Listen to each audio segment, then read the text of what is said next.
మమ్మల్ని పిలిచి ఈమె నీ భార్య కాదు, ఈ రోజు నుంచి నీ భార్య నీ చెల్లెలతో సమానం అని జగన్ చెప్తే అర్థమవుతుందని ప్రజలారా.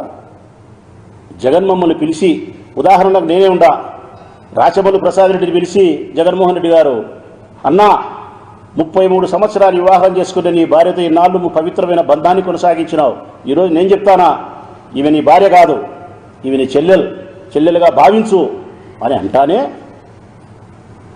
ఎస్ సార్ మీరు చెప్పిన తర్వాత నా భార్య చెల్లెలంటే చెల్లెలే, తల్లి అంటే తల్లే అని చెప్పి నేను అంగీకరిస్తానంట. నేనంటే నేను కాదు, యావత్ వైఎస్ఆర్ కాంగ్రెస్ పార్టీ మనుషులం అందరం, మగవాళ్ళమందరం. అంతటితో ఆగలే. మా భార్యను 33 సంవత్సరాలు 30 సంవత్సరాలు పవిత్రమైనటువంటి బంధంతో దాంపత్య జీవిత ప్రయాణాన్ని కొనసాగించిన మేము జగన్ చెప్తానే డూడు బసవన్నని తల ఊపి మా వెన్నెముక సచ్చి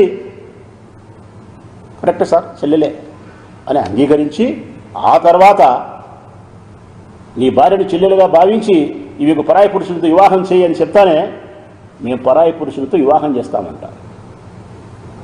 ఇది ఏబిఎన్ ఆంధ్రజ్యోతి రాధాకృష్ణ మాట్లాడించిన మాటలు. ఇది సభ్య సమాజం తలదించుకునే మాటలా కాదా ప్రజలారా? ఆడవాళ్ళ యొక్క ఆత్మగౌరవానికి ఇంతకంటే అవమానం ఏదన్నా ఉందే? వైఎస్ఆర్ కాంగ్రెస్ పార్టీ మగవాళ్ళకు సంబంధించినటువంటి మగతనానికి ఇంతకంటే గేలి ఏదన్నా ఉందే?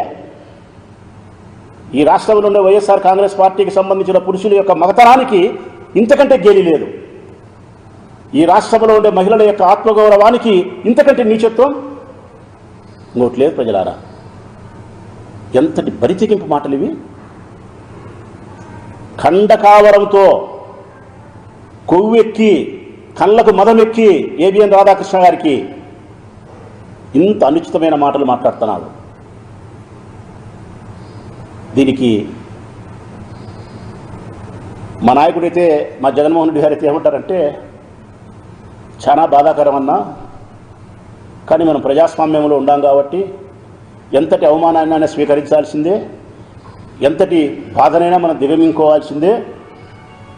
ఆంధ్రజ్యోతి కార్యాలయం దగ్గర పోయి గాంధేయవాదములో శాంతియుతంగా ధర్నా చేయండి, 4 ప్లే కార్డులు పట్టుకొని స్త్రీల యొక్క ఆత్మగౌరవాన్ని కాపాడు, రాధాకృష్ణ నీ పద్ధతి మార్చుకో, రాధాకృష్ణ నీ చెల్లెలుది పద్ధతి మార్చుకో అని 4 ప్లే కార్డులు పట్టుకొని ఆంధ్రజ్యోతి కార్యాలయం దగ్గర పోయి ప్రజాస్వామ్యబద్ధంగా ఒక ధర్నా చేసి మళ్ళీ ఇంటికి వచ్చి మీ పిల్లలతో మెట్టుదెబ్బలు తినండి అని చెప్తాడు.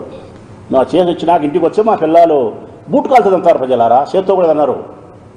ఒరే ముండమోపి, నీ ముండమోపి రాజకీయాల కోసం మమ్మల్ని బజారుకి ఈడ్చి మీరు ఇన్నాళ్ళు మాతో సంసారం చేసి పవిత్రమైనటువంటి మన బంధాన్ని చెల్లెలుగా నువ్వు మారుస్తే అని సార్ చెప్తానే ఒప్పుకొని, మళ్ళీ నువ్వు చెప్తానే మేము ఇంకొక పురుషునితో పెళ్లి చేసుకొని, ఆయన అంటున్నాడు అందమైన మాటలు, అవి పురుషునితో పెళ్లి చేసుకోవడం కాదు ఆయన చెప్పే మాటలు. ఇంకొక పురుషుని పరాయి పురుషుని యొక్క పడక గదికి పో అంటే మేము తల ఉంచి పడక గదికి పోయి మంచం ఎక్కుతామా, మెట్టుతో కొడతామా కొడక అని చెప్పి మమ్మల్ని మెట్టుతో కొడతారు సార్. కానీ మా నాయకుడు ఎట్టుకోడంటే ఎంత ప్రజాస్వామ్యబద్ధంగా జీవించాలో అంత ప్రజాస్వామ్యబద్ధంగా జీవించండి అన్న అంటాడు. కానీ ఇది క్షమించరాని తప్పు రాధాకృష్ణ. నా వ్యక్తిగత అభిప్రాయం అయితే నీ కార్యాలయం దగ్గరకు వచ్చి ప్లే కార్డు పట్టుకొని ధర్నా చేయాల్సిన అంశం అయితే కాదు. వైఎస్ఆర్ కాంగ్రెస్ పార్టీకి సంబంధించినటువంటి ఆంధ్రప్రదేశ్ రాష్ట్రంలోని ఏ మహిళ అయినా సరే, లేకపోతే ఆ మహిళలకు బాసటగా వేరే పరాయి మహిళలను సరే బాసటగా నిలబడి నీ ఇంటికి వచ్చి నీ నాలుక కోసి ఉప్పు కారం పెట్టి ఊరగాయ వండితే కానీ ఈ రాయలసీమ ఆడబిడ్డల యొక్క పౌరుషం శాంతించదు. నీకు ఇదే జరుగుతుంది, నేను చెప్తాను కదా, ఇదే జరుగుతుంది. నీకు మనసుకు గాయమైనప్పుడు, స్త్రీల యొక్క ఆత్మగౌరవాన్ని కించపరుస్తూ రాజకీయ ప్రయోజనాల కోసం నువ్వు బ్రోకరేజం చేసినప్పుడు పర్యవసనాలు ఈ విధంగానే తీవ్రంగా ఉంటాయి. ఏదో ఒక నాడు చాలా తీవ్రంగా ఉంటాయి. అసలు బంధాల యొక్క పవిత్రతకి భంగం కలిగించడం లేదా ప్రజలారా, అక్క చెల్లెమ్మలారా? భార్యాభర్తల యొక్క బంధం అత్యంత పవిత్రమైంది. ఈ సృష్టిలో చివరకు మిగిలేది భర్తకు భార్య, భార్యకు భర్త. ఒకరికొకరు మిగులుతారు. కష్టములో, సుఖములో, దరిద్రములో, బాధలో, అవమానంలో, అన్నిటిలోనూ భర్తకు మిగిలేది భార్యే, భార్యకు మిగిలేది భర్తే. ఇంతటి పవిత్రమైన బంధం భార్యాభర్తల బంధం. అట్టి బంధాన్ని, అంతటి పవిత్రమైన బంధాన్ని బజారు కీడుస్తూ నీ అక్షరాలతో వ్యభిచారం చేస్తావా? ఇది అక్షర వ్యభిచారం ప్రజలారా, అక్షర వ్యభిచారమే ఇది. ఇది మేధస్సుకు పట్టిన దారిద్ర్యం. ఇది ఏబిఎన్ రాధాకృష్ణ మనసుకు పట్టిన దారిద్ర్యం. ఇది మేధో దారిద్ర్యమే. ఇది భూములకు దరిద్రమిన్యం, భూములకు దరిద్రమిన్యం, ఆకలికి దరిద్రమిన్యం, మేధస్సుకు పట్టిన దరిద్రం ఇది. ఏబిఎన్ రాధాకృష్ణకు మానసిక దౌర్భాగ్యంతో, అక్షర వ్యభిచారంతో పవిత్రమైన బంధాలను బజారు కీడ్చి స్త్రీల యొక్క ఆత్మగౌరవాన్ని పలుమార్లు హింసిస్తాను.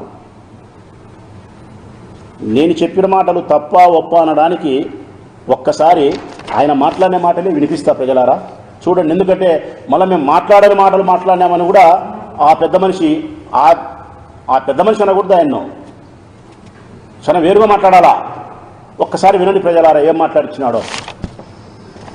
రేపు జగన్మోహన్ రెడ్డి మీ భార్యలు కాదు అని చెప్తే గుడ్డిగా నమ్మేసి కట్టుకున్న దాన్ని చెల్లిగా భావించి పెళ్లి సంబంధాలు చూడడానికి కూడా వెరవని వెన్నెముకలేని బ్యాచ్ వైసీపీలో తయారైంది.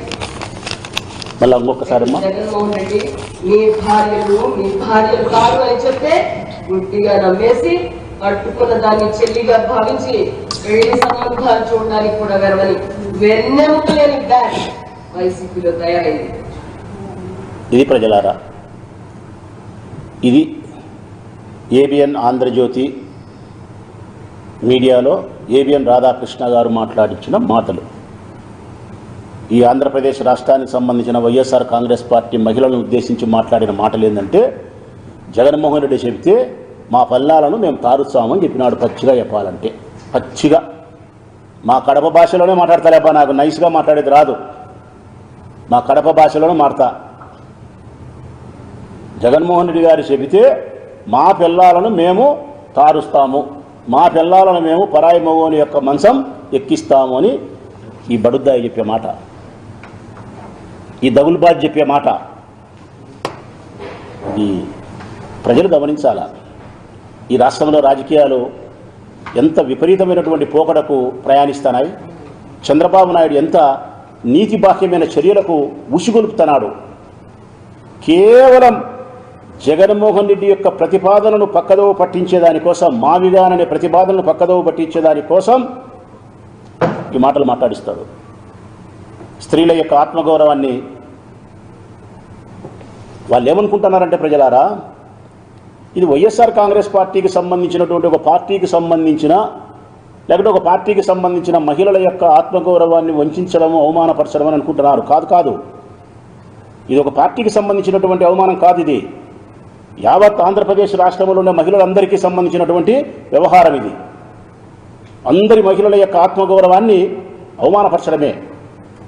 వైఎస్ఆర్ కాంగ్రెస్ పార్టీలో ఉండే కార్యకర్త దగ్గర నుంచి ప్రధానమైన నాయకుల వరకు మా మగతనాన్ని, మా పౌరుషాన్ని గేలి చేయడమే. నేను అడుగుతా ఉన్నా రాధాకృష్ణ గారిని, నీకు భార్య ఉంది, బిడ్డ ఉంటుంది, చెల్లెలు ఉంటుంది, మాలాగే నీకు కుటుంబం ఉంది. నీవు మాట్లాడినంత అసహ్యకరంగా నేను మాట్లాడలేను, నా చేత కాదు. కానీ నీకైతే పాఠం చెప్పాల్సిన అవసరం అయితే ఉంది. ఇంటికి పోయి ఆ ఎక్కని అడుగు, ఎక్కనన్నా రాధాకృష్ణ గారు మీ శ్రీమతి గారిని అడుగు, నాకంటే పెద్దోని ఉంటాను. ఇన్ని సంవత్సరాలు, ఒక 40 ఏళ్ళు మనం పెళ్లి చేసుకొని మన భార్యాభర్తలమై పిల్లలు కానీ పవిత్రంగా ఉన్నాం. చంద్రబాబు నాయుడు నాకు చెప్పినాడు, నువ్వు నా పిల్లం కాదంటే